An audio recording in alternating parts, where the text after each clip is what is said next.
U.S. Senator Rick Scott has written to a number of U.S. government departments accusing Chinese garlic as being a threat to the U.S. economy and U.S. economic security. Of course, China is one of the largest suppliers of fresh and chilled garlic to the United States.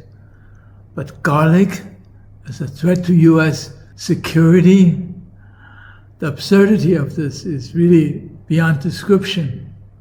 I think U.S. politicians sometimes are going too far in terms of conjuring up imaginative threats by China.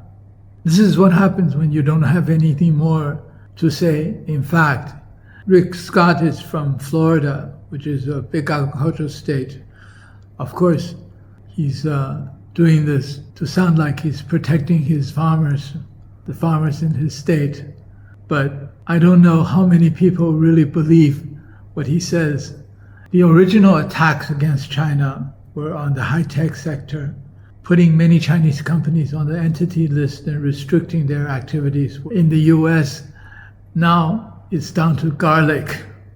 I think on the technology front, one can argue in the US that we have to stop China from catching up so quickly and actually surpassing us in a number of instances.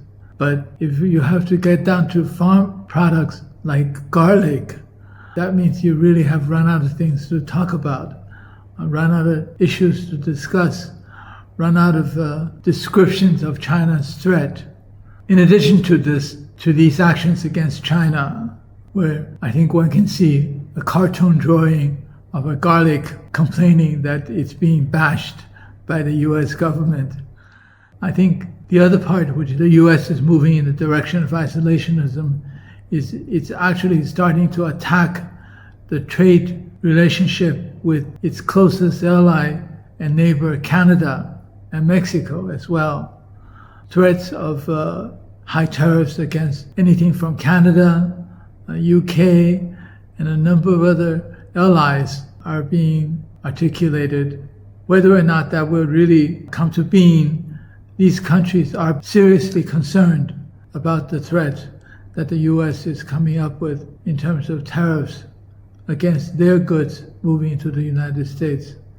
In fact, the last couple of days, the issue has gotten so serious that it may impact on the political stability of the government in Canada.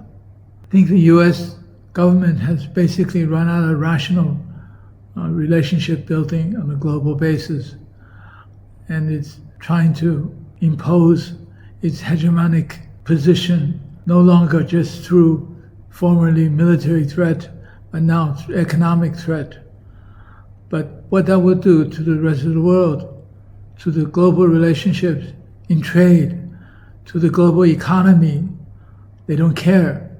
What happens to the global supply chain, which is moving toward efficiency, breaking it up, making it more inefficient, making it more costly for everybody in the world. They don't care. It's, I'm going to beat you up, America first. And the end result, unfortunately, is not going to be very good for the United States as well, because increasing inefficiency ends up to be costly for all countries in the world. And it's not going to really benefit the US. So it's use a Chinese expression, I think this is a Western expression too, lifting stone only to drop it on his own foot.